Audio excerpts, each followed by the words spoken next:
Okay, so we'll start the video then, so we can get it. Let me just sort my beard out here quickly. Yeah. It's funny on the one side. Do I look okay? Oh, you look so sexy. Oh. Okay, thank you.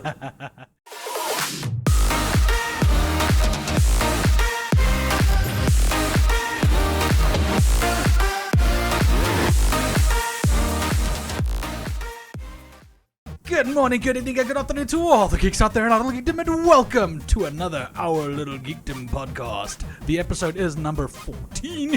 I'm actually remembering these things. I mean, how's that? It's a first for everything. There's a first for everything. You know? I think I'm. The getting world's used to gonna end this. now. The world must be ending. Well, no, I mean it's coming back from being ended, but that's beside the point. We're gonna carry on with the people that we're here to see today, or the person that we're here to see today. The one, the only. I'm gonna mispronounce this. I know I am. Hyacsho. No, that's wrong. Close enough. So close. But it's still good to be here. We call him Brad. That's fine. I accept. Don't tell anyone. Don't tell anyone, guys, on the internet. We won't give away the last name. Yes. It's actually pronounced Hyachso. Oh, is it Hyachso? Hyachso. I had a Japanese friend that I met over the internet, and she said, "Oh no, the way you're using the H and the Y in Japanese is he, not hi." And I was like, "Okay, so now from now on it's Japanese." So I thought it was pretty cool. What does it mean? Well, long story short, I was in Pretoria. I was starting to expand into this whole gaming universe again because I felt like I could again. And I wanted to come up with the most generic gamer tag from the 90s that I could think of. So it was Hyperactive Shadow. And other contenders were Desert Eagle 69 and things like that, right? Yeah. Just because I wanted to be corny and generic like that. I didn't want anything special. And then I realized that Hyperactive Shadow was a very long handle, and one afternoon I woke up and I just mixed some letters together and I was like, "Oh, Hyacsho, okay, that's fine." And it turned out okay. But it works. It's still that whole thing from the 90s. So Oh yeah, very. it still fits in with the whole cluster of weirdness that is the 90s. Indeed, I try to avoid numbers. Yeah, me too. Actually, I only put numbers in if someone else is taking my name, which is very, very few and far between. To get Zip Diffie, you have to actually really look hard. And there's no place other than myself that actually uses it, so I'm good. So, yeah, tell us a little bit about yourself. What do you do? I mean, what obviously everyone knows that, well, whoever watches you knows that you're a streamer and whatnot, but tell us a little bit about you as a streamer.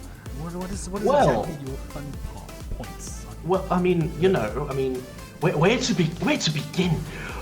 Well, the beginning when is I was a good young news. boy, merely a cell within my parents, no. Wow, So, okay, that's a bit I mean, far look. back.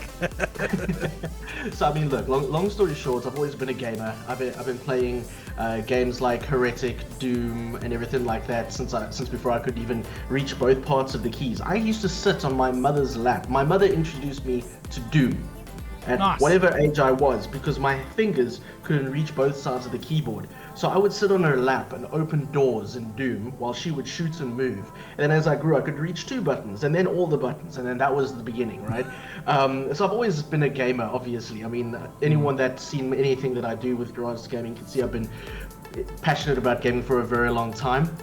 But it was about a few years ago, I don't know why, I got to this space where I didn't want to do any kind of content creation around gaming or anything like that, and that's what I do now. I try and think of myself as more of a digital creator, not so much a content creator, because I always find content without purpose has no meaning, so it's just noise. And I have a question, can I swear? Yes. Yes, you may. It's just noise and shit all over the place, you know what I mean? So He's like dying, just noise and shit. Oh, shit. I was holding it in so much. I was holding it in. But it just, content without meaning just becomes a big ball of shit, and it's shallow, and no one gives a crap. They're always like, so you try and make content with a bit more value. So I try and remark on myself as a digital creator more than anything. But I digress. So I started looking at doing tech reviews and things like that a few years back, and I've always liked writing, and I had a bit of a blog back then, and all complicated. I did music for a while. I interviewed a lot of indie bands in South Africa, beautiful stories, such awesome individuals. So I shied away from gaming, And it was only because of my own sense of the community of gaming in South Africa. It just didn't gel with me so much. There always seemed to be some drama or anything like that. So from a media level or a brand level, and I was just like, okay, it's fine. I'm happy playing my games. That's okay. So I did some tech reviews and I started creating content around tech, and that was a lot of fun. But long story short, so eventually I decided to move to Dubai for some work, and I put that channel to bed, and move on to other things and see what was. And then coming out here, I was reintroduced to the gaming culture here in Dubai. I have such a huge variety of human beings from across the world. It's just from Pakistan to India, America, here locals, everything like that. People from Europe and the UK. So you get exposed to a whole different way of, I don't know, engaging with the gaming culture here and things like that. So unique. Well, I don't say unique, but just so much more wide scoped than what I was used to in South Africa. And we tend to be very insulated in South Africa. We always, it's ZA streams or South African gamers or South African servers, whatever we're talking about. It's very much like that, and that's pretty groovy. But when you're coming out here, it's just a big global scope. So it inspired me to get back into gaming from a content creation point of view, and it was just at the cusp of lockdown where my friend suggested I should start streaming on Twitch, and I always wanted to stream on Twitch. I had streamed like once prior. I don't know what I was doing. Who knows these things? No one's gonna teach you. And I streamed Doom for the first time, Ultimate Doom, the original Doom. It was awesome.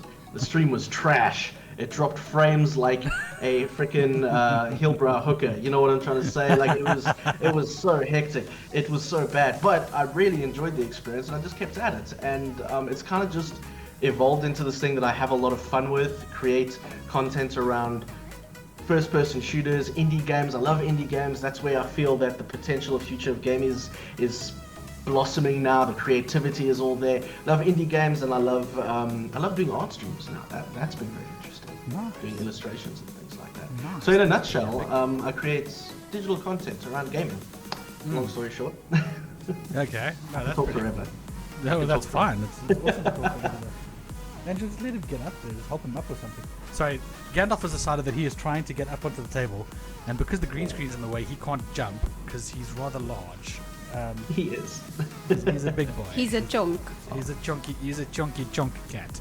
Junkie. And he can't get up. So Gandalf helps him with it. But he's fine. Big He's chungus. happy again. Cute thing. Yeah. So. Angela, it's probably best if you ask that question because I'm going to forget. Okay, so on the topic of your content creation and all of that, how does your Twitch and your YouTube channels play together? How do they work together? Well, this is the interesting thing, and unfortunately, I had a call with a friend the other night that wasn't expecting me to rant for an hour about the topic. Poor man. So I've prepped this answer. So long story short, as much as Twitch is a beautiful platform for a lot of reasons, I love it for the community and the engagement. It's exciting, and the user experience is actually quite nice. In most parts, the discoverability and the algorithm when it comes to Twitch simply just doesn't exist. Right, so, and Sam Woodhall said it the other day, and in a nutshell, there's a lot more to it than this, but in a nutshell, he's like, Twitch is the only platform you make content for to make it for another platform. Because you take everything you make on Twitch and you put it everywhere else. It doesn't it serves no purpose on Twitch. No VOD is discoverable, no clip is discoverable by any search engine. It just simply isn't. The only thing you can have discoverable is your URL, your handle, right? So this frustrated me. In my professional day-to-day, so I don't do this for a living, I have a day job. So in my day job, I do a lot of digital marketing and things, and anyone that knows SEO, this is like a big red flag that you should just simply not be on this channel, right? You should just not be on Twitch, period, because of how bad that is. But the thing is, the community is so good, the barrier for entry is so low, and the ability to do whatever you want is so vast. I love Twitch, but at the same time, he's really struggled to get any kind of notoriety anywhere. So I went over to YouTube as an experiment, right? A friend of mine says he's like, just upload your recordings. Just chuck it there, and then you can get the click-throughs. And I was like, okay, that's fine. So I did that. I put one video there, and because I'm a perfectionist, I looked at it and I was like, wow, this is complete trash. So I started now slowly but surely going back and seeing how. And I actually reached out to a YouTuber friend of mine in the UK.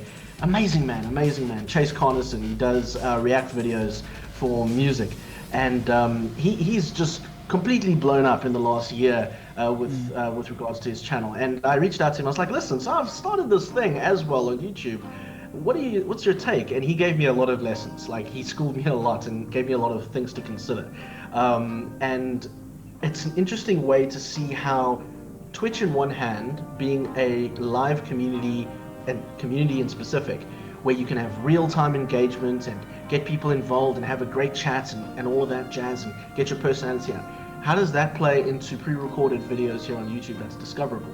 And his suggestion was going about ensuring there's a cyclical, something like that, approach to promoting your Twitch and YouTube. How do they support each other? How do they work together? So the other night now I started doing a Let's Play series on YouTube, right? And that's pretty cool. Never done a Let's Play in my life. I don't fucking know what I'm doing, but it's alright. So if you look at the first video compared to the 9th video, huge difference in quality, but awesome, right? Lots of fun. So did this Let's Play thing. But then on my live streams on Twitch on Wednesdays, I started recording doing Doom Ultra Nightmare runs, which anyone that's played Doom on Ultra Nightmare knows that's just you're not gonna make it. Yeah, you're not gonna make it. It's alright, right? But the cool thing is that now it kind of gives that community aspect. Oh, guys, you know what? If you want to search Hyacsho, you go find Hyacsho wherever you can search it. You'll find Doom and Hyacsho. It's there, so they support each other in that way.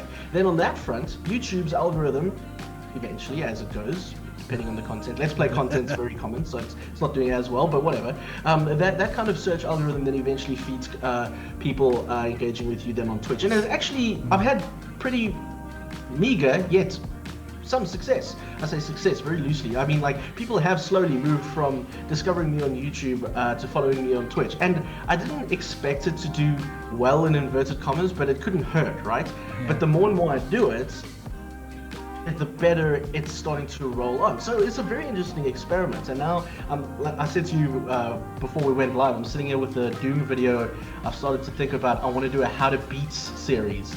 Basically, how do you beat the Cyber Demon in Doom 2016? It's an easy one, I'm not gonna lie. Like, it's just for me to warm up on, But you know what I mean? So you start creating this original content, and how does that apply to your Twitch content? And you start making that all work for yourself and playing together and all that jazz. And so that's a very exciting thing, So trying to support each other in that.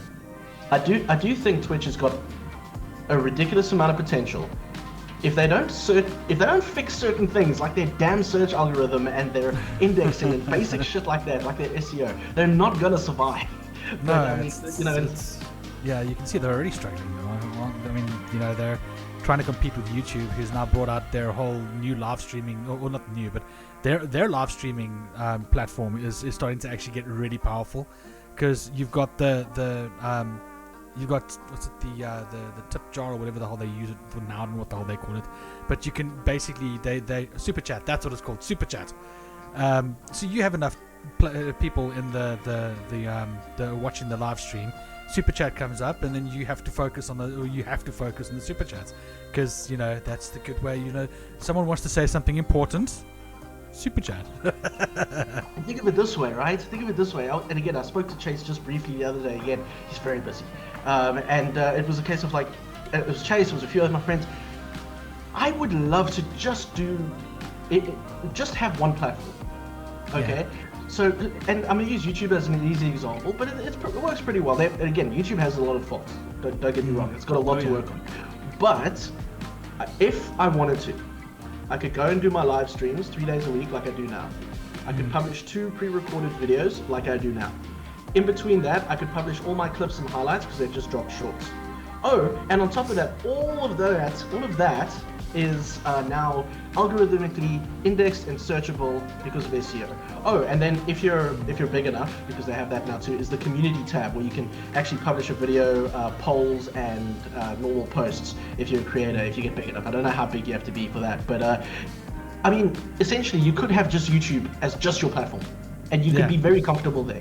And I'm not gonna lie, it's quite enticing. I mean, I would love to just only focus on one platform. Fuck, I'm sitting here with Twitch, YouTube, Twitter, Reddit, Facebook, Instagram, the next yeah. bullshit, whatever the fuck, okay? We're And all I do stuck this on for a that. living, you know, so I know which channel is got strengths and its weaknesses. I tell you what now, if I didn't have to use Facebook and Instagram, I just wouldn't. The only reason why I use Instagram is because it's really good for brand recognition, but I don't give a shit. Like if I Yeah. didn't post something on Instagram for a month, I'd be very happy. It looks fine, people can find it, but That's how I feel gross. about You have Twitter. to. Hey, That's how I feel. that's how you feel about Twitter. today? Yeah, That's like why Twitter's its own little. Yeah, I don't even have an account on Twitter. That's I, why I post all our socials. Yeah, my Facebook page died many years ago, so it's like anything you see there will be like posts from years ago, and it's nothing on there. There's like nothing. I don't do this kind of stuff. I don't like it because it's just pointless. And yeah, no. So I was like, yeah, I'm letting all of them die very slowly. But for things like the But you know channel what? itself, That's the it's thing. necessary. Yeah, for the channel it's necessary, but for myself as a personal person, no, not at all.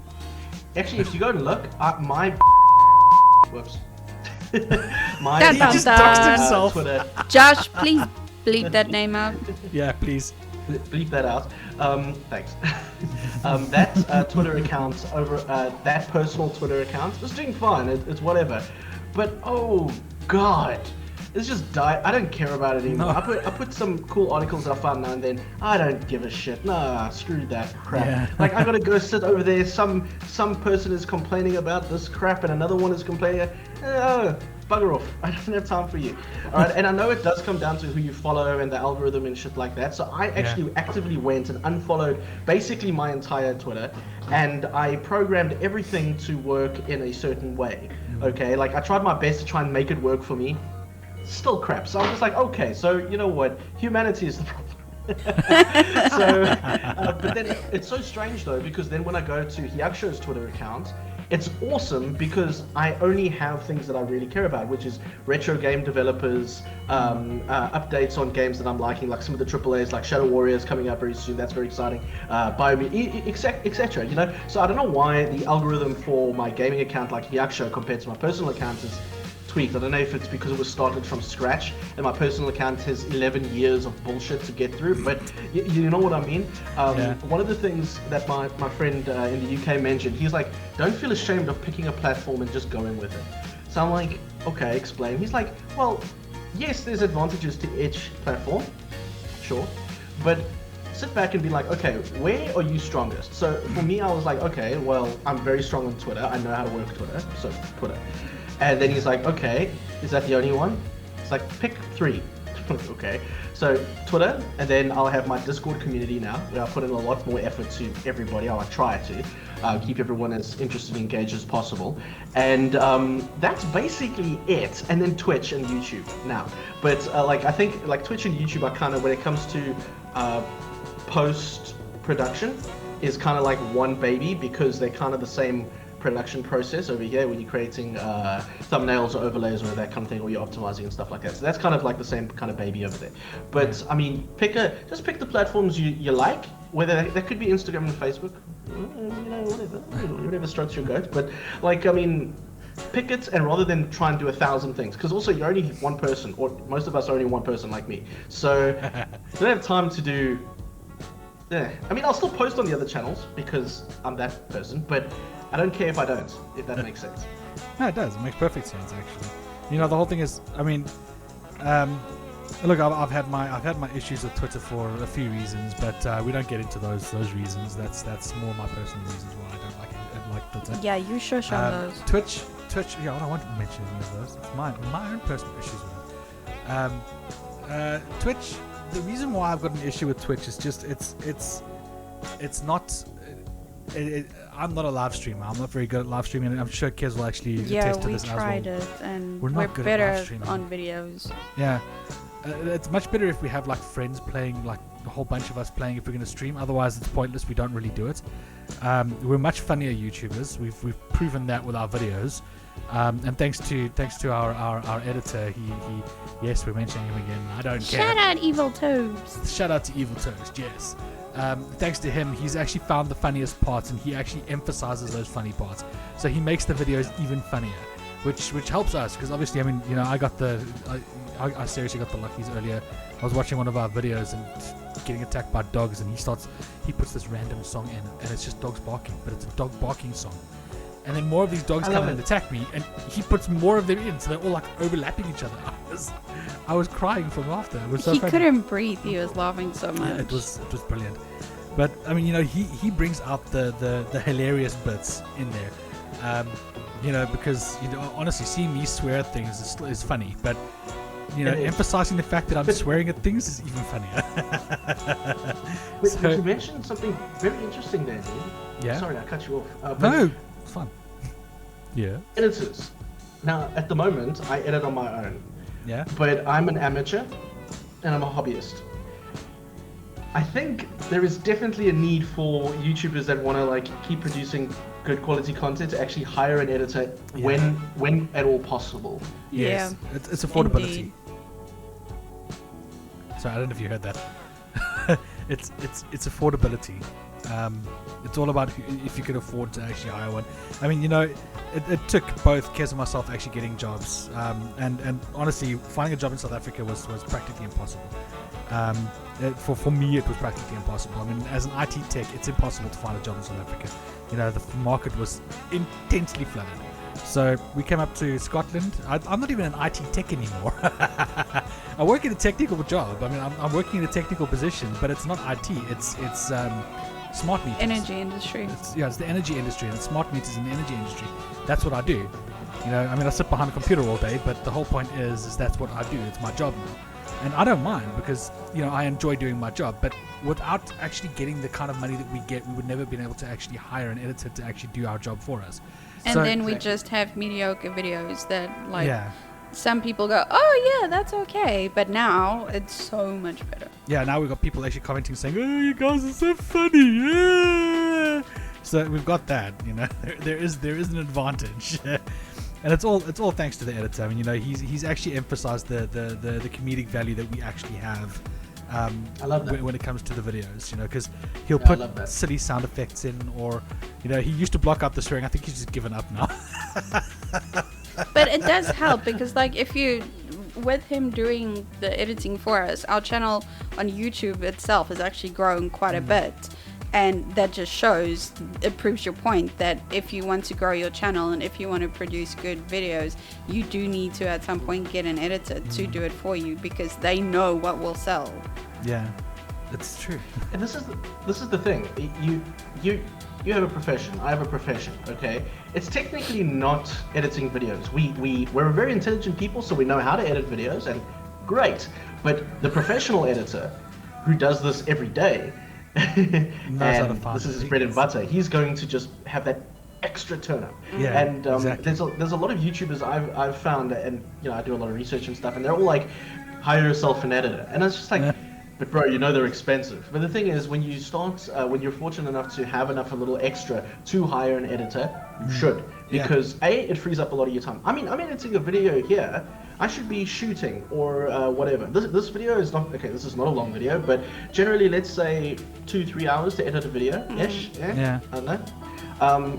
This kind of thing could be done by a professional in a lot less time, freeing up a lot of my time to do other things that I should be doing. So there's all these, I really think that is, like, for me, the next step. I'm probably not going to do that this year, because I actually like editing video, so it's fun.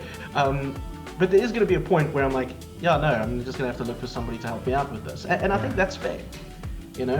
I've noticed the improvement also. Your guys' stuff is looking really groovy. Very fun stuff. Thank you. Thank you.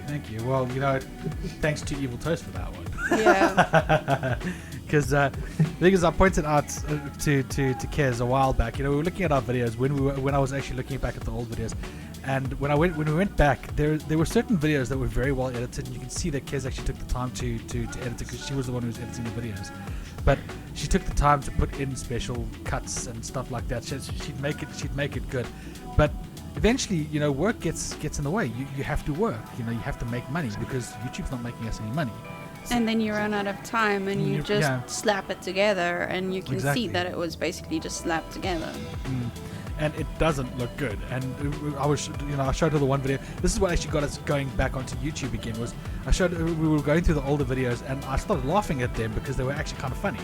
We did a whole we did this whole reviewing something, and I started laughing at how I acted and stuff like that, and I laughed at how she acted. And you can see where our humor actually came from, so it makes sense. And now, obviously, with editing, it's always better to actually have someone do it for you because, again, we've both got jobs, So the reason why we got back into just YouTube is because streaming takes up way too much time. Too much time. It's hectic. Streaming is hectic. Sorry, Kez, what were you gonna say? It's also hard for us, because for us to entertain people and entertain ourselves is difficult at the same time, and that's where boring. We'll start off the stream really, really well on a high note and fully interact with us and the people watching, and then halfway through you get so focused on the game that you're just sitting there in absolute silence, and then people are like, okay, why am I watching you? You're now, just playing imagine me playing Doom on nightmare difficulty. I've got my chat who's very engaged, lovely human beings, fucking love them, okay? Then I've got here Doom 2016 Nightmare, and I'm like, hey guys, how's it going? Okay, cool. Oh fuck, I'm dead. Okay, let's talk. There is a huge difference between my offline play and my streaming play. So this is interesting things. But you touch on an interesting note there, Kaz, because a lot of the time, and I know pandemic, lockdown, trends, blah blah blah, has a lot to play with it, but truthfully, not every style of content is for everybody. And I do think that a lot of streamers come into it expecting one thing, and that's fine. I mean, a lot of people, a friend of mine, she streams purely for the social engagement. She just wants to play a game and talk to people because she needs human engagement. And I'm like, sweet, that's sick. And then other people are like, no, I want to be ninja. And I'm like, okay. Then you go to their stream and it's just dead silence for 3 hours. Ninja, you can't do that. Okay, but you see, the point is like the style of content for streaming requires certain attributes or certain You're an entertainer. You're an entertainer at the end of the day. You need to be able to be Freddie Mercury for 2 to 3 hours and entertain that crowd. Okay, and whatever you're doing, whether it's just chatting, whether it's cooking. Oh, I found a cooking stream the other day. Oh, guys, my world has been opened. Anyway, so whether it's Doom, Fortnite, cooking, whatever the shit. Okay, just chatting, hot tub, whatever that crap is. But God, no, hot tub. You need to first. You need to be entertaining. That's softcore porn. What was that? Softcore porn. Basically, yeah. Did you see that? I didn't read the article yet. They've announced there's a new category for it. The category is hot tub. Really? Jeez. Yes. I literally opened the article. A friend of mine shared it with me. I haven't read it yet, so I can't tell you more about it. But apparently now there's a category for hot tub, and I'm just like, just say, NS not safe for work. Yeah. Just say it already. Just everyone knows. It's not safe for put work. it out there. And restricted. So hot tub goes into this category, and then age restricted. Boom, done. Then they can do whatever they want on there. They can literally go and go hot for all we care. As long as it's age restricted, I don't care. I just I don't want my nephews watching that because they watch Twitch. I don't want my nephews watching that. This is the problem. So I have a lot of kids come into my streams. I do everything I can to make sure they don't. Okay. It doesn't work. They still do. They still do, and so I get it says plus 18 restricted. I put it in my title every time. I have the stream as 18 as mature and everything like that. Yeah. The only thing I haven't done, I saw Savage Kai do it the other day. She's got like a message that comes in the chat that reminds people that it's a mature stream. Short of doing that now on mine, I still have kids come through, and they're like, I had one child come through and he was like, oh, 18 plus. I was like, yeah, it's an 18 plus. We swear a lot and we talk about adult topics. If your parents have not said that you can watch me, please don't. Then I get the same stories. Oh my word. And I've heard it all. Oh my word. And it's so frustrating for me because like, that's not fair. They'll always say, oh, my parents don't care what I watch. And I'm like, those are bad parents. Don't do that. Yeah, I was just like, I said, don't do that. First of all, I have no guarantee. There's no, how am I supposed to know? First of all, you can tell me every story in the book. The point is, you're underage. Please don't watch my stream. Exactly. But they will. Okay, that's fine. They will, whether I like it or not. Okay. But it's not just me. All I end up doing is swearing a lot and using a lot of dick jokes. Okay. I'm very light compared to other streamers out there. And then you get those streamers which you're like, this probably shouldn't be on Twitch. But then you do. You get your 16, 14, whatever-year-old kids that will go on Twitch because they're watching Fortnite here, and 5 minutes later, oh, that's the time I check my phone, that's the time my big titty streamer is on, and then they'll go there. And I don't want to give big titty streamers a bad rap because use what you got. If I had big titties, I'd probably do the same, to be fair. But like, you know what I mean? At least have there's a a better fetish for restriction. everything, right? No, but even then, bearded lady with big titties. No, but I'm just saying, like, it's fine to have it, but then Twitch needs to improve the protection for the youngsters. That's exactly. all. You know, That's all. that's how I Like, feel. You know, I don't care. You know what? You go ahead, go and do that. You can literally, for all I care, get naked. You know, as long as there aren't kids watching it. try and stop me. Well, I mean, they will stop you. yeah, you're not allowed to do it. Dude, if I show too much skin on Twitch, you know that I'll get banned. That the SA Geeks will be banned on Twitch. So, you know, I can't even do that. But that's not the point. It's the fact of the matter is the right now it's turned into where kids can actually see women literally giving like cucumbers a hand job. It's not really. I do watch a few YouTubers that actually talk about this, and they're not scum about showing it. Yes, it's that guy. And they make funny sound effects like they're giving you a nice one in the backseat of a car. You know, make those sound effects with their mouths, and they whisper all the time. It kills me. I can't stand it. Yeah, no, there's all that. Where I sit on the issues, because I mean, like, I've met a lot of, especially in the last few years, weirdly, I've met a lot of very interesting people in the last few years. It's educated me and opened my mind to a lot of things. I feel much better for the knowledge I've gained and the experience I've gained. Yeah. But one of the things that have remained true is, I remember watching Jim Jeffries many years ago, and he was talking about prostitutes being illegal in Australia and everything like that. And I said to my mom, I was like, oh, isn't prostitutes legal in South Africa too? This was a while back. And she's like, I'm not sure. No one really knows. No one really knows. Never really discussed. Never really, you know what I mean? Never really looked into it. But anyway, so then you start thinking about, you know, people enjoying what they have, experiencing their bodies and things like that. And cool, 100%. Go out there and use what your mama gave you. It's epic. I would do the same. In fact, a lot of people followed me because I did bicep curls on my streams at a stage. Okay, I don't do it anymore because I'm lazy. But you know what I mean. It's a thing. So yes, there is some objectification. Fair enough. Use what you got. But at the same time, when we're looking at Twitch as a huge community, okay, the algorithms and the protection just isn't there to protect people who don't want to see the big titty streamers, who don't want to see be told the to show their tits. Cucumber dildo, whatever the crap is. You know what I'm saying? I mean, it can be there. I'm not saying don't do it. I'm just saying people like me who I want to go on Twitch. Like I went on the other day. I went, okay, I want to browse Twitch. I haven't browsed in a while. What's up? And then it says recommended for you, and the top 3 are big titty streamers. I'm like, first of all, but if I want porn, I can just get it, okay? I don't want to see this. I want to see Resident Evil. Like, do you know what I mean? And that's where I'm coming from with it. It's just, you've got to improve their algorithms and their categories. Holy shit, it's not difficult. But it's not just that. I mean, people that don't do those kinds of streams, if you look at some of the other gamers that are out there that are actually on Twitch to play the games, you'll find the people that go and watch the big titty people go to their streams and say, oh, show us your boobs, because that's what they expect everyone to do. They did that too. Well, so we had that with Kez as well. Yes, I'm not surprised. It's fucking awful. Yeah. Okay. So the streamer that I mentioned earlier that just goes to Twitch to be sociable with people. Yeah. She's a Filipino, and she's the sweetest person in the world.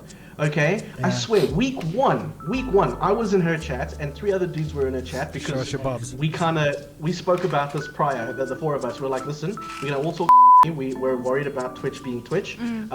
So yeah, we're all just gonna hang out in the chat before she had mods and things like that, and we're gonna just try and help, see if we can, I swear, like fucking clockwork.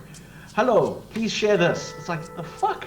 It just came out of nowhere, and then but it gets worse. I think she's been streaming for about 9 months, and she's had a great time. It's been absolutely amazing. She's told me she's had a great time, but we've had to get to a point where we have a massive blacklist of some words that I didn't even know were A, racist, and B, insulting. But they're there too, because Filipino is insulted in different ways, and that is new for me. And then we came with this whole blacklist. So a huge blacklist on her stream about words that can't be mentioned on her stream, which can instantly ban. Then she has, at any point in time, 3 mods in her chat, just to make sure. Because, and the thing is, it's not to be weird or anything like that. These guys will come there and they'll just be gross. They'll just be gross. They'll be insulting. They'll be abusive. They'll be all these things. Yeah. And my word, you think, like, you hear about it obviously and things like that, but until you actually see it live in a chat with one of your friends, you're like, okay, what the actual almighty fuck? Yeah. It's awful. It's terrible. You know? Don't know where I stand on that, but it's bullshit. Look, you know what the whole thing is. No solution. Yeah, and that all comes down to how Twitch is actually handling the certain streamers that shouldn't, who shall not be named. It all comes down to that. It's they're actually making it harder for people like Kez, people like that lady that you mentioned. It makes it harder for them to actually stream, because I've met a few of the female streamers out there, and they don't like it. They don't like the fact that they're the ones who are being told to oh, show us your tits, this. Because it's expected. Because it's expected. Because that's what everyone wants. And Twitch has done this to themselves. It's not a case of, oh no, we've done it to them. No. We've been fighting against this. I for one have never wanted it, because I don't want my nephews seeing this. And I've said from day one that I don't want my nephews to see half-naked chicks in swimming pools or hot tubs or anything like that. But over and above that, I also don't want those people coming over to my wife and saying to her, oh, show us your tits, because no, buddy, the only one who gets to see those is me. You don't get a chance to see them ever. I mean, it's so frustrating. It's the and I mean, once upon a time, I was exposed to a bunch of people where I was seen as I went into a room and I was seen as a piece of meat in that way. And for the first time in my life, I experienced what it feels like. For 10 minutes, I felt what it's like to be a woman on the internet for only 10 minutes. Okay, and that 10 minutes was more than enough for me to be like, wow, that's absolute bullshit. And I went to my friend and I said, this is what I experienced? He's like, and he said that to me. He was like, wow, so you were there for 10 minutes, so you have now some idea of what women deal with every day. And I'm like, wow, so that's completely fucked. Yeah, and you're not a musician, are you? You're not a musician, are you?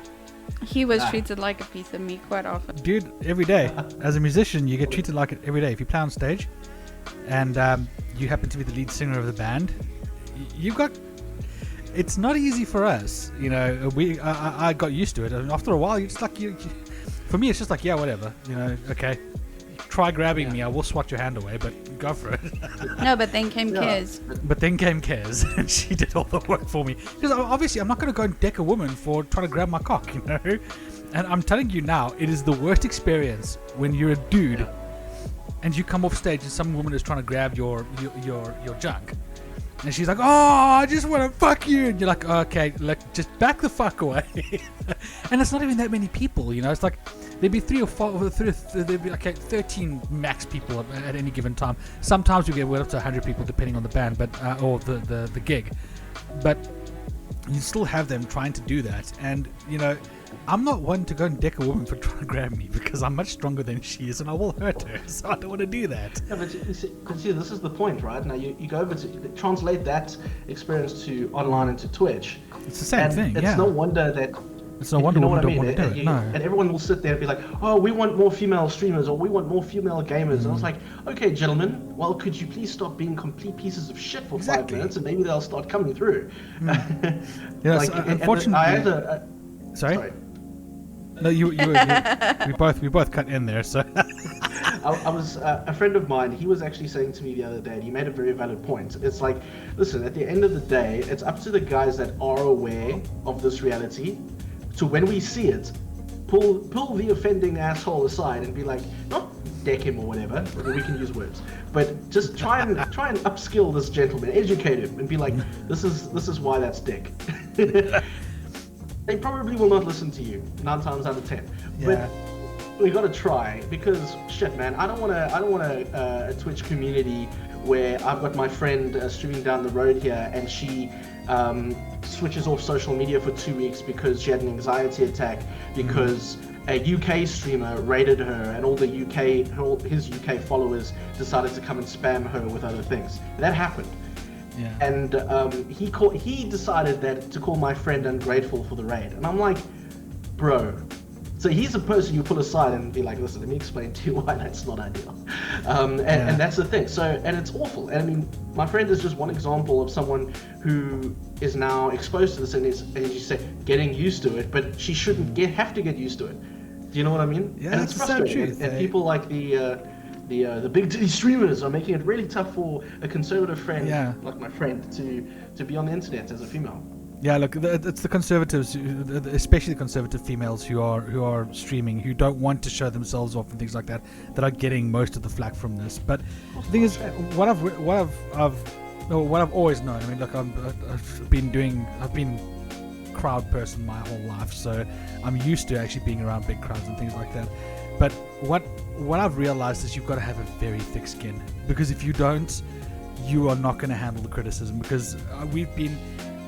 When I was I'm gonna again go back to the days of being a musician. It was a long time ago. I don't do it anymore, so don't even try and find any songs, guys. You're never going to. Trust me, you will not. You will not find any songs. My songs they're are out there somewhere. Yeah, but no one will ever find them. Just a long ass beard, just. No, actually, it wasn't a long ass beard, and it wasn't metal either. It was post grunge. That's fine. There was no beard. There was no beard. Actually, there was just long hair. Long hair, that's no beard. That's a fun photo. You got to share that photo with me, Kez. That's how. I will. Yeah. But basically, we got criticized. Often enough, we got criticized. You know, we would be criticized for the kind of music we play. We got criticized for, the bassist not being able to keep time, which is untrue, and he was actually good. We were all good. But you get people there who get annoyed at the fact that you're actually making a success of yourselves. Crabs in a bucket kind of thing. And when that happens, what you've got to do is you just got to grow that thick skin, and you've got to let it happen, because unfortunately, people are people. You know, one thing I've learned over my time, and I've had to explain this to Kez a couple of times, is someone's going to say something mean, someone's going to say something hurtful. Don't let it get to you, because the truth of the matter is, if you do, it's going to affect you and not them. They don't care. They won't care. They will have succeeded in what they were trying to do, which was upset you. So all you do is you just grow a thick skin like I do and go, and then you carry on, because that's all I do. I just go, and I carry on, because it doesn't bug me. You know, people have insulted me my entire life, and I don't get bugged by it anymore. But you just got to have thick skin. I mean, that's really all it is. Yeah, you do. In fact, this industry is horrible. Isn't that the story of life? Yeah, life is life's a bitch. Eh? Yeah, life is a bitch. you know what I mean? It's not easy, and you should probably use lube. You know what I mean? So like, I don't think lube will work, dude. You know, in general. But I mean, we can still do our best as individuals to try and make it a little bit better. We do. We have to try at least. Yeah, we do. I mean, for me, when I came to Dubai, like, I started looking back into like Stoicism teachings and that kind of things again. It's something I was always interested in, say, but when I came here, I kind of needed it. that I makes sense. remember the videos that you used to do, like the daily motivational things that you used to do when so do I. when you first got here. You always used to start off like your morning with all these amazing things and stuff. I remember watching those. No, what was it? How did it go? It's just like, welcome. What was it? Good morning, planet Earth. Welcome to the Brett McGill Show. I am Brett, and this is my show. And today we're going to speak about A or B or whatever. Yeah, It's really tough to do that when you're not feeling that energy in the mornings. Let me tell you what. Yeah, and I never pegged you for someone who was very stoic though, because you from what I've always seen, you tend to lead, wear your heart out there on your sleeve, you know. I do, but a friend of mine actually recently I changed jobs about 2 months ago, and one of the comments he made, his friend that sits in Zurich, and he was just like, you know what, at the end of the day, as long as you keep onto the core of who you are, when the lights are off, the door is closed in your house and whatever, that's what matters. Whatever you're putting out there, as long as it serves you, cool, but don't worry about it as much. As long as back when you're about to go to bed, that's who you are and what's at your core. That's what matters at the end of the day. Exactly. And he was helping me get through a lot of depression with the stuff that I was going through and things like that. We had many a chat to just try and keep me together. But at the end of the day, I mean, when it comes to streaming and YouTube and things like that, I'm a creator, I'm a performer. I think I walked in here the other day, like, I'm a performer, I'm an entertainer. I just happen to use it with a keyboard and a microphone. You know what I mean? Exactly.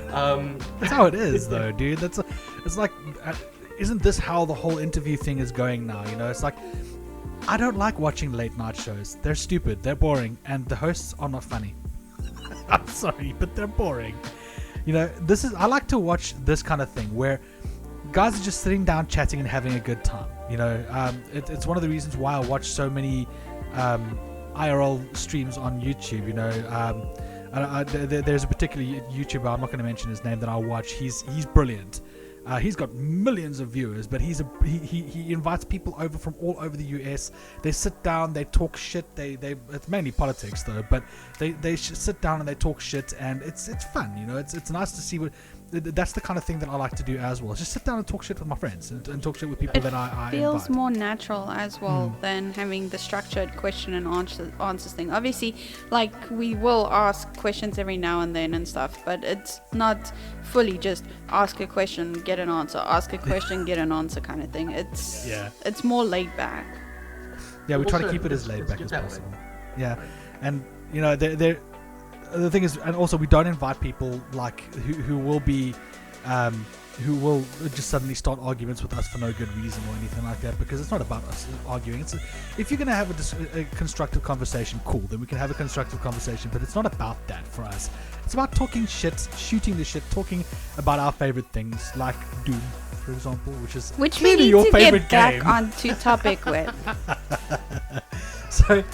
So yeah, well, what is topic for us, Andrew? Yeah, I know, but we can talk about Doom a bit and any other fun games. It's sort of like we have a river of conversation, and then the stones in the middle are like certain topics that we go around. So what I actually want to know is, you obviously you talk a shit ton about Doom and all of that. Any other games you play?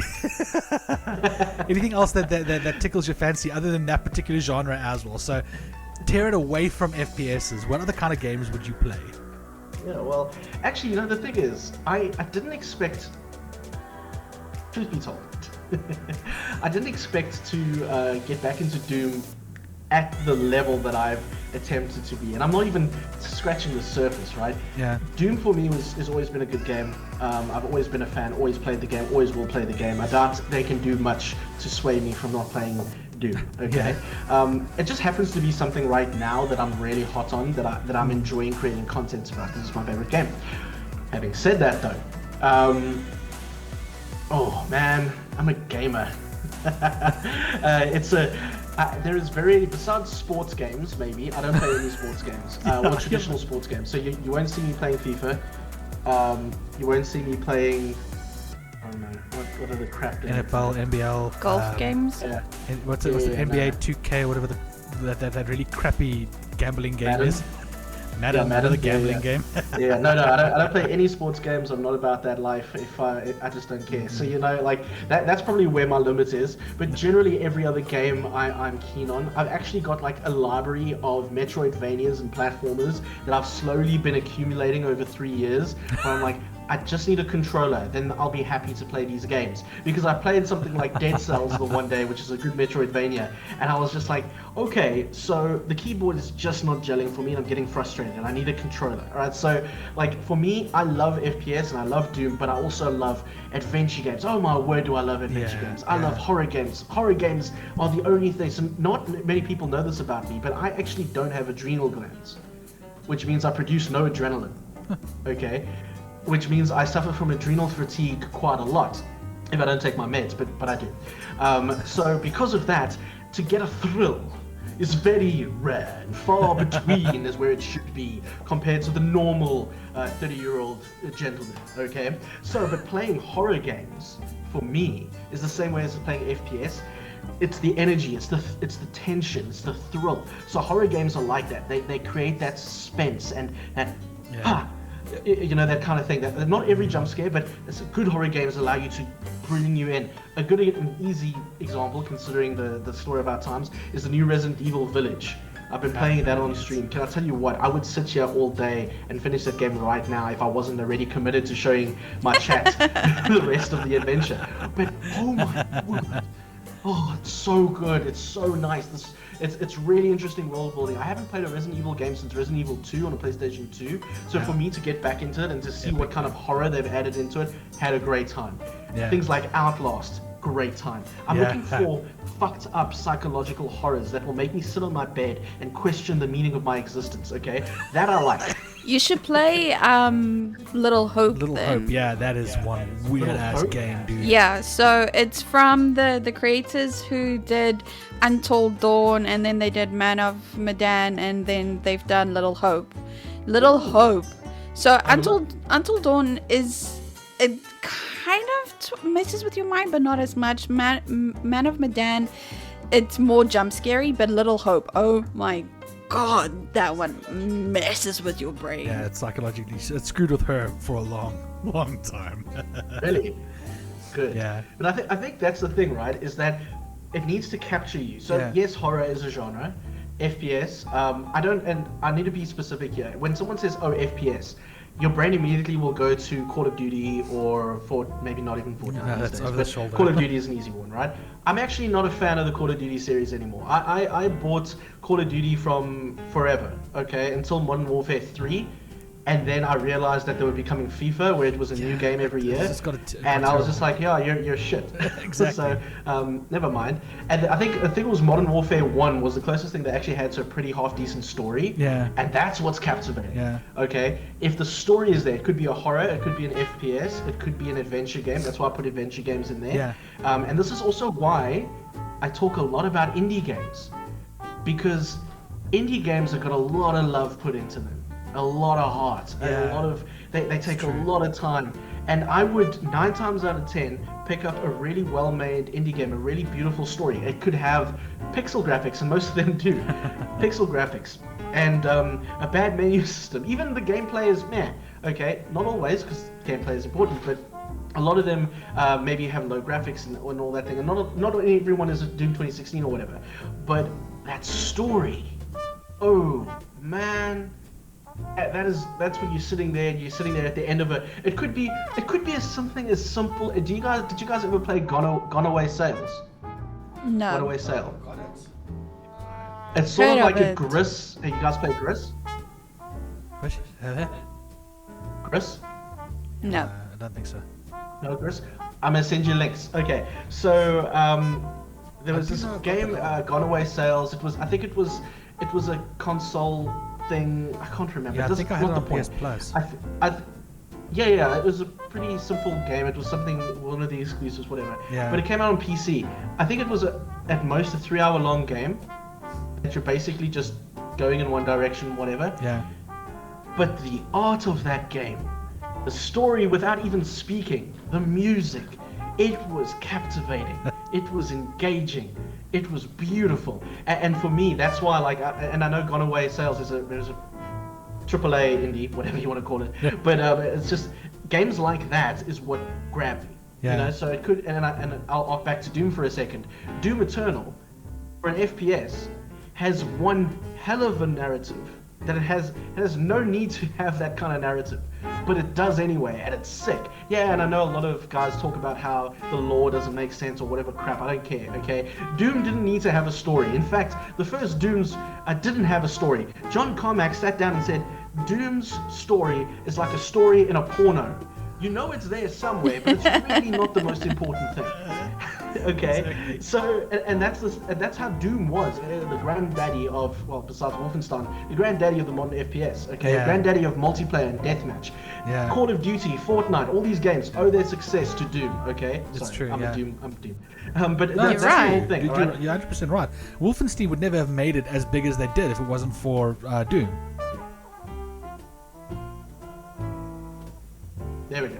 and that's the whole thing. So for me, Doom Eternal and Doom 2016, especially Doom 2016 is my favorite, but the story there is actually very good. Yeah. And it's thrilling. So for me, it ticks off both boxes. Oh, I get a rush, which is rare for me, but that's good.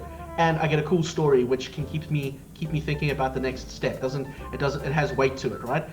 Perfect game for me. Okay. Same with Resident Evil, gives me the rush, interesting gameplay, pretty interesting story so far.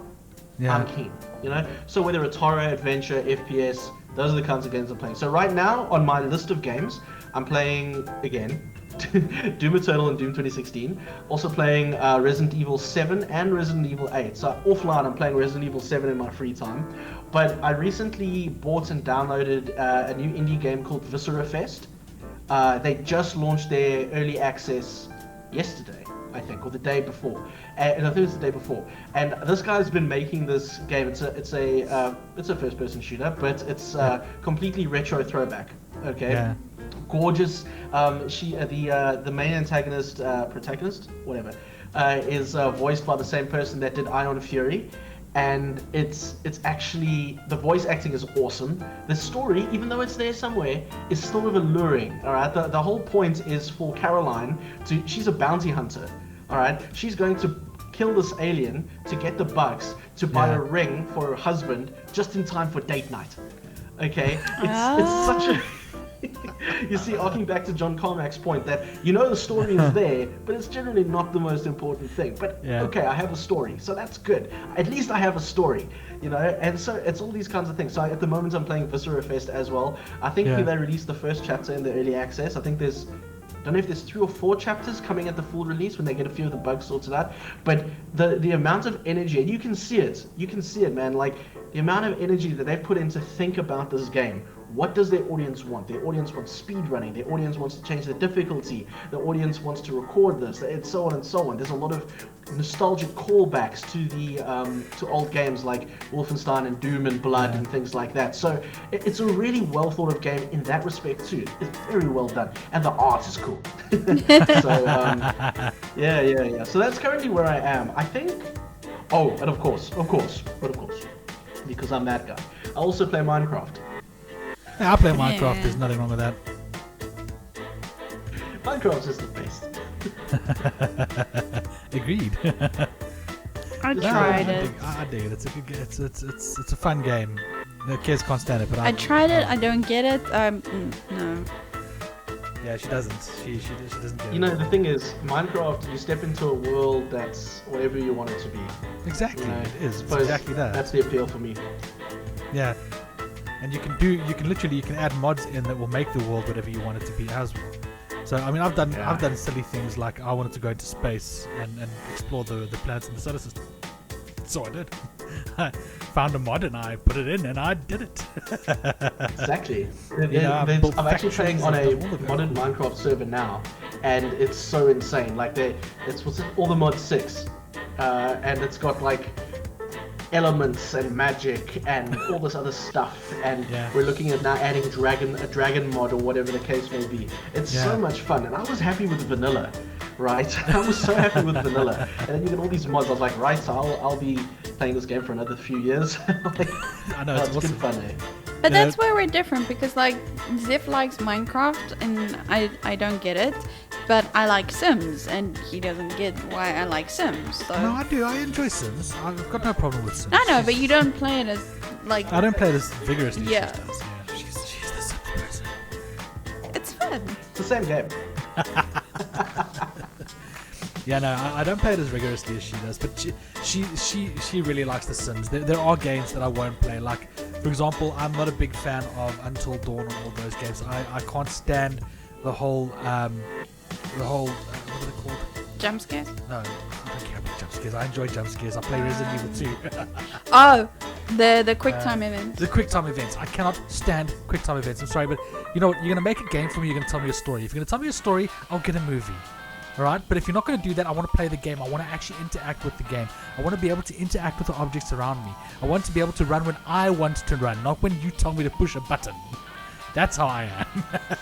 But they did do better, like with Man of Medan and Little Hope. They didn't put that many quick time events in. It was more about the actual story than the actual things. But there were still quick time events here and there. But they learned their lesson from Until What do you Dawn. What do you guys define as quick time events? When you get a certain amount of time to push a button, as like you're gonna run and you're gonna jump over that log over there. You gotta press X within the time before this goes like that. That's what quick time event is to me. So my limit of quick time events, it needs to be. You see, that's a tough one. It doesn't bug me. I know it's a thing and sometimes it can flood an entire game where you're not actually doing anything. You're just quick timing all the time. I haven't experienced it myself, fortunately, but like when it's used well, I can see the appeal. But then sometimes you're like, please let me do this. Doom Eternal actually has this. I'm going to use Doom Eternal, I'm so sorry. But Doom Eternal has this where it's just like, no, don't do it for me. I want to press the big gun, not you. Do you know what I mean? So there are some things like that in Doom which I'm like, eh. But a good example of something that I did like when I first experienced that was God of War 2, way back when. Yeah, you see, they did it right though. When they did the quick time events, they did it right. Exactly. You know, because you can still fight. The quick time events were actually integrated into particular parts of a battle. So when you're climbing up the big colossus and you're trying to take him out, you've got to take out part by part. They understand that it might take a while for you to actually do it yourself. So he jumps, you got to press X, Y, X, whatever it is to get to the one point. Then you go, or make an X circle triangle, whatever it is. And you got to push that to get to his knee. Then you get a certain amount of time to press X before you can smack it. That makes sense. Because it's not the whole way through the game. Because the rest of the game, you're still busy slaughtering all the monsters and all that stuff. You're still fighting them. You're still using your own skills. You're still pushing the buttons and moving your character around. There was another game, a little bit slower, which is Detroit Become Human. They seem to have gotten it right. Where they actually told the story. It's actually really cool. You should. It's really good. They actually tell the story, but you get to create the story at the same time. So it's every action you make has an effect on how the game ends, and it's sort of like horrible. Yeah, Heavy Rain was the same. The guys who made Heavy Rain made this game. It is unfortunately that kind of it's still based on the whole quick time event thing, but not as much. It's more about actually creating the story for the characters. You're actually trying to let them live. They make you feel for the androids, and even the bad androids, they make you feel for them. Yeah, so it's actually very well done. It's very well designed. I thought that it was pretty well done. I enjoyed the game as a whole. It was the guys who did it did a very good job. It's the first game with quick time events that I actually enjoyed. that wasn't like God of War quick time events where you actually have quick time and fighting at the same time, but where the game was predominantly story and quick time. It's the first time I've actually ever enjoyed a game that much, because I don't enjoy those games. Like I said, I cannot stand Until Dawn. I thought it was sad. You know, it's like you can only do certain things with the character. Boring. There's no real story created. You know, you've just got to try and keep them from dying. Well, that's a bit sad. I haven't played it yet myself, but I still need to check it out. Yeah. Give it a shot. Even if I don't enjoy it. I mean, I've played it. I stopped playing it, but I played it. But I got bored playing it because, you know, it didn't engage me enough. That was the problem. The game just did not engage me. I mean, everyone's different, you know. That's the great thing about being a gamer, you know. Not everyone has the same taste. Isn't that the beautiful thing, though? Isn't that the beautiful thing? I know what was so lovely about, if there is an upside to 2020, I made more friends than I have ever made in my entire life, and 99% of them were from the internet. You know, and it was all gaming based. You know, we've got Moose Jaws, and he's sitting there playing. What's that? Sea of Thieves. He's playing Sea of Thieves. We're jamming this. We're all sitting on Discord. Oh my word! I think if there was anything about 2020 that I took away is just that the ability for gaming to bring people together. Yeah, and you don't even all have to like the same game. It does help, but if you don't all like the same game, it's okay. Just around your mutually shared passion of just having a good time. Having a good time, just gaming. I mean, we had in my we have so Hyacsho has it's not mine anymore, but I created a Discord community a while back. It was meant to be a streamer, just my Hyacsho community, but I fast realized that it's just not my vibe. So I try to like turn it into more of a gaming community Discord, and it's called the Doto Crew. And the whole, it's so interesting when we have new people come to the community because I'm sorry I haven't been engaging. It's like, dude, the whole point of this Discord is that no pressure. All exactly, right? Do what you want. Give as much as you like, hang out as much as you like, it's all groovy. We've all got things to do. Support as much as you like, don't support. No one's going to get angry with you. It's all good. The whole point of this community is that if you want to play a game, and there may be someone else like you in the community, you just put up your hand and say, hey guys, I want to play Duke Nukem or what, I don't know, COD, Call of Duty or whatever that shit. And you say, Quake, or a good example, Valheim. When Valheim dropped, I think we had 8 people in our Discord community. They went and just created a server just on their own. I had no parts in this. This is the point I'm trying to make. It's not Hyaksho's community. It's the DDC, right? And they just went ahead. Yeah. Between 8 to 10 of them went and just made a Valheim server, like in the first week.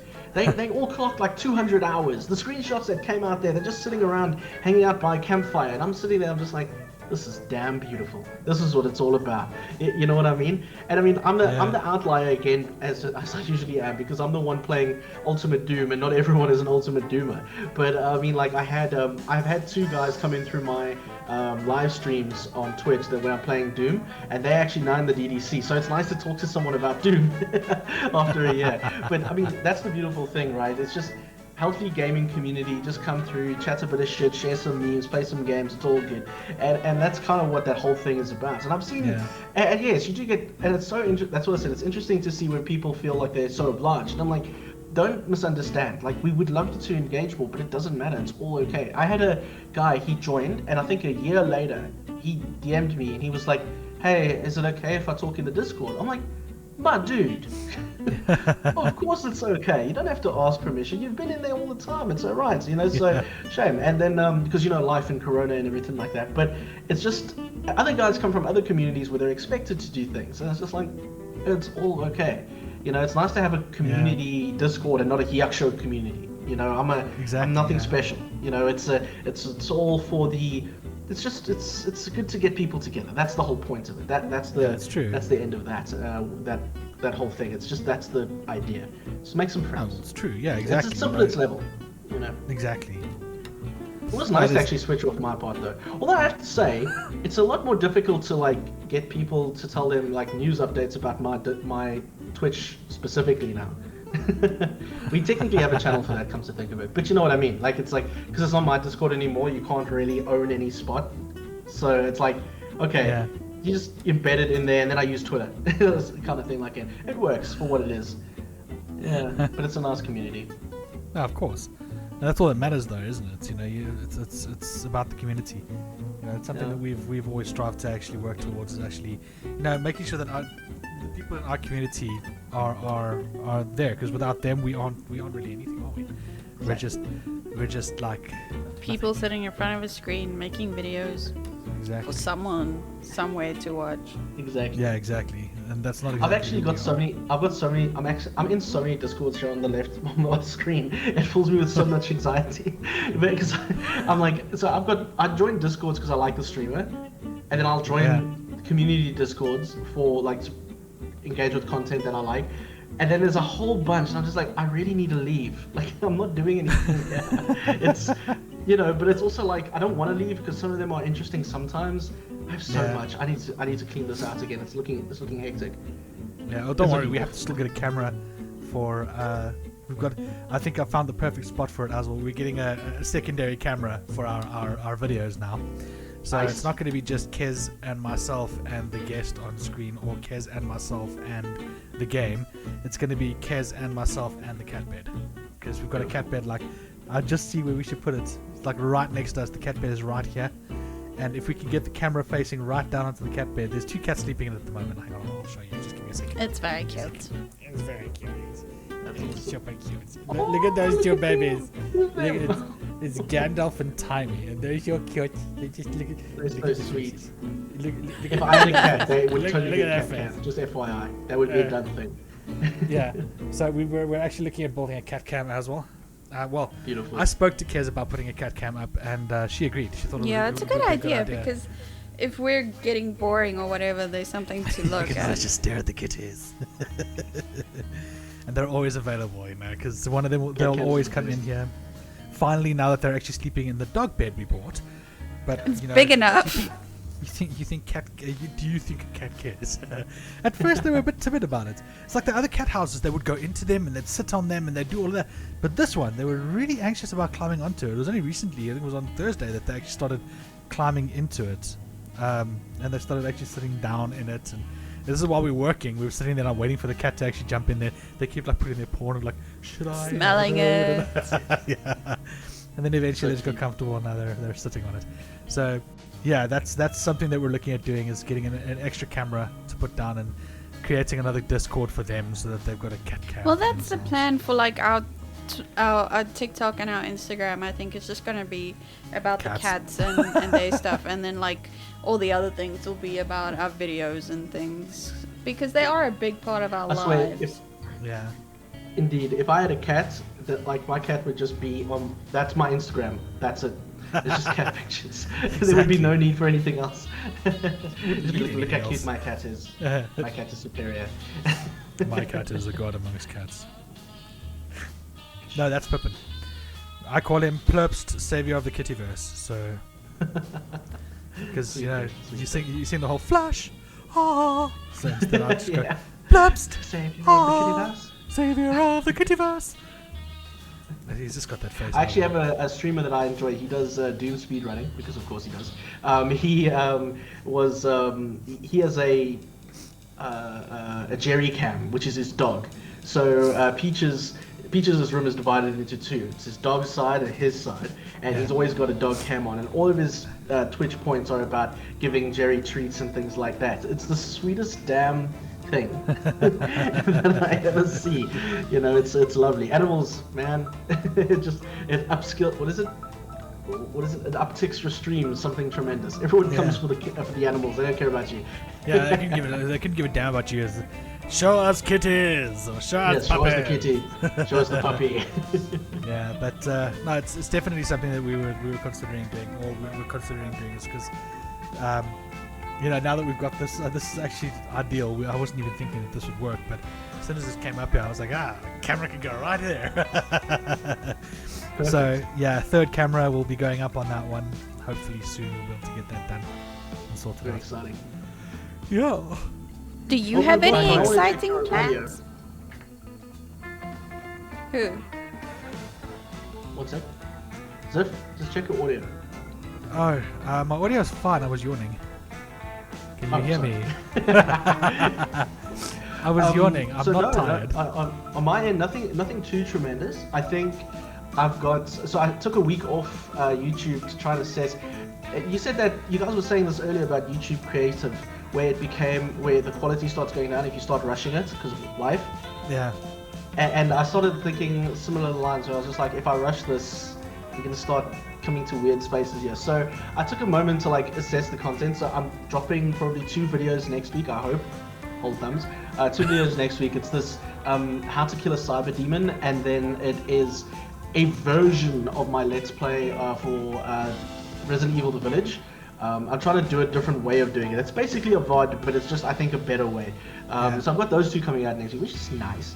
But overall, nothing tremendous. The only thing that I think is worth noting is that I am focusing a little bit more on creating more interesting YouTube content, things that are outside the Twitch stream, things like that. So I have a book of ideas here. So everything from like, there was like a really fun idea. I mentioned Viscera Fest earlier today, but I thought it would be very cool to have like a versus where you have a lot of indie game boomer shooters. They're the good guys and the bad guys versus, you know. So you got Caroline and Viscera Fest, and you've got Shelly and Iron Maiden. Who would win, that kind of thing. So anyway, I'm going to start doing a lot of more of that kind of content, but I'm updating all my thumbnails. You see, it's a lot of learning and developing as we go with YouTube at the moment. So the only thing on YouTube that I want to actually say is that more awesome stuff coming, and polishing of the other stuff also coming, you know. But then, you know, and then I think, there is an opportunity. I'm collaborating with another streamer. We're potentially going to be doing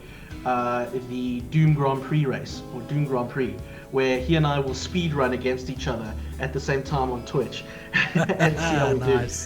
So that'll be quite cool. But that's still far in the pipeline. But like nothing tremendous to report other than we've got Doom on Mondays, Resident Evil on Wednesdays, and Art on Fridays with a good strong cup of coffee. But yeah, no, it's strange to actually think that I don't have tremendous big plans on the horizon. I think I've passed that phase in my life, you know what I mean? Like, I don't know, like it's kind of just like, I'm loving the process so much, I don't need to put a flag in the ground down the road where I'm like, this is where we're gonna go, it's gonna be a thing. Sorry, I'm hearing a rattling sound. Sounds like it's coming from. Oh, okay. No, it's not, it's the washing machine. Washing machine?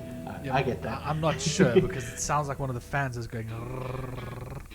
That's always dangerous. But they're all working, so except I can't see my graphics cards. Don't you hate that though? I have my fan over here. The sticker is is not positioned correctly, so it sort of looks like it's wobbling. It's not. The sticker is just not well positioned. But it gives me so much anxiety. It's the same thing No, with mine. I have the worst anxiety. Every time I switch my PC on, I wait for it to frickin' beep. Because when we first bought them, no, it's like a beep, beep, beep, beep. Because when we first bought them, and it was like not even a month after we bought them, I'd switch it on and it would just stop beeping. And then we sent it away to be fixed because it was still under warranty. And it came back and it had the exact same beeping sound. So IT man, Superman, came in and fixed it. Now every time... I replied. Essentially, what I had to do was I had to put her RAM into my PC, so that my PC would reset the cache of the RAM, and then put my RAM into her PC to do the same thing. The stupid fucking thing, but I had to do it. I figured it might work because I've done it before, where the RAM was actually giving issues to the PC, and I removed it, put it into the other PC, into another PC. The motherboard was like, I don't recognize this RAM. I'm going to flush the cache. And then it worked. Wow. So I did that, and That's the RAM just worked. Interesting. Yeah, I didn't think it would work. Well, I didn't think it would work because it's like Corsair intercooled, like special super high-end RAM. But all I did was just move RAM from one PC to another, and it seemed to work. So. But every time I switch my PC on, I'm so scared that I'm going to hear that beeping. She won't though. Don't worry. I'm super PC like, man. Super IT man. Tell you the truth, like Baby Darlene is the name of my PC. She's a lovely girl. She treated me very well. I turn her on every morning. And I built this one as the first PC I built on my own, right? Day one I had an issue, which apparently was just on the software that needs to be updated on the motherboard. Because the motherboard is old, right? The old BIOS. Right? I don't know what the hell it is, but it's so interesting when you build your own stuff because you're like, oh, I know exactly what may be the issue. You know, you start getting the thing. I still get anxiety every time I switch it on. It's still like, please just work perfectly. It's just like, please don't have any problems ever at all. Please. I think that's the problem with being someone who's trained in IT and someone who studied IT. I mean, I've got my A+, M+, and all that crap, so I'm basically a PC specialist essentially, and a PC engineer, network specialist. So those are the titles that I've got. They're on my certifications. I am a PC engineer and network specialist. I'm a network specialist. Cool. But I think that's one of the downfalls or the pitfalls of being someone who's actually worked in IT. If it starts beeping, I'm just like, meh, I'll fix it. I'll figure out what it is eventually. But for me, it's like, I don't sit there and go, please work when it turns on. It's like, if it doesn't turn on, I'll fix it. You're so lucky. You're so lucky. I mean, don't get me wrong. Making this myself has given me a lot more confidence in it. Like, now I know exactly. I know a lot more now that I've done it myself. Yeah. Because hands-on experience, I'm like, oh, okay, I kind of know it could be this one or it could be this one. I'm still fucking scared to try and fix it myself. But you know what I mean? Like, I've got a pretty good idea. So, I mean, but to be fair, I was rendering video the other day. No, I was shooting video the other day. And already, like, you start sitting here like, I'm going to need a new CPU, and I'm going to need a new display. And it's just never going to end. Yeah, no, this is all brand new stuff for us. So, I mean, we got it in November last year, so it's still they're very, very new. It's like the latest generation of the Ryzen 3 and GTX 1660s. Both PCs are the same. We've got 16 gigs of RAM. How big are the hard drives? We've got 1 terabyte standard hard drives, so each of us have got single terabyte standard hard drives. And then I think it's a 350 gig each for the, we've got the SSDs as well. No, they're not that big though. Sorry, so if your sound's going off again there, I don't know if it's... Oh, sorry, it's this fucking microphone. It's too sensitive, give me a second. It's being sensitive, so it's a good chance. It comes in and out, you're just super soft, that's it. Yeah, no, it's the hang on, I'll determine the sensitivity now. There we go. That should work now. You should be able to pick up every single sound of it. I'll go. It's a bit better. Well, it should be. Change the sensitivities. Anyway, so we're gonna end it off there on a note of the me being an IT tech and being building computers and you being excited about building computers. We'll leave it there. First, what we have to do is you have to plug your channel. Where can we find you? Where can our fans who are watching plug my channel? What have I been doing all this time? Now, everyone can find me over on Twitch. It's twitch.tv/Hyacsho.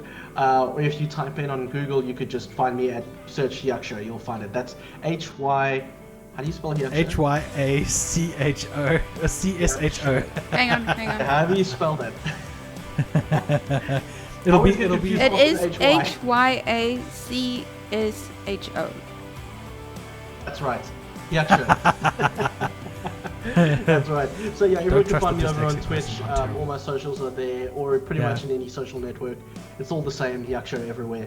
And whoever pops in, I will greet them most moistly and gently, as I do every time. Most moistly and gently. Ooh. Yes. So where was I? The brain stops. Oh yes. When I say plug the bunghole, by the way, do you know what a bunghole is? And don't say it's an asshole. It's not. A bunghole. Before this is a little bit of education for everyone. A bunghole is actually there was a little hole on lifeboats and things like that. There was a little hole with a plug on the back, so that you could when you took the boat onto the beach or onto water, or off the water. Sorry, you could empty out any water that came into the boat. Called a bunghole. B-U-N-G, not bum. B-U-N-G. Bunga. But yeah, Bunga, I actually not called bumma. it a bunghole, and then shame, guys. Well, you know what? It's been an absolute pleasure. Thank you so much for having me. I'm really excited and flattered you would think of me. Absolutely. Now it's time for Kez to plug our bunghole. So Plug the audio for this will be on Anchor, and from there you can find it on Spotify, Google Podcast, and many of the other places, but everything is available on Anchor, and then obviously the video is on YouTube, and in general we are on Twitch, Twitter, Facebook, Instagram, YouTube, and TikTok, and BitChute. Yes, we're everywhere and nowhere at the same time. Just look for the pretty purple logo. Yes, you know what the pretty purple logo looks like because you're watching us right now. Anyway, yes, guys, thank you so much for joining us. Hyacsho, thank you so much for joining us. It has been Thank you, my sir. wonderful time. Thank you, my lady. I appreciate your time. And as always, ladies and gentlemen, gimme giggy! Bye.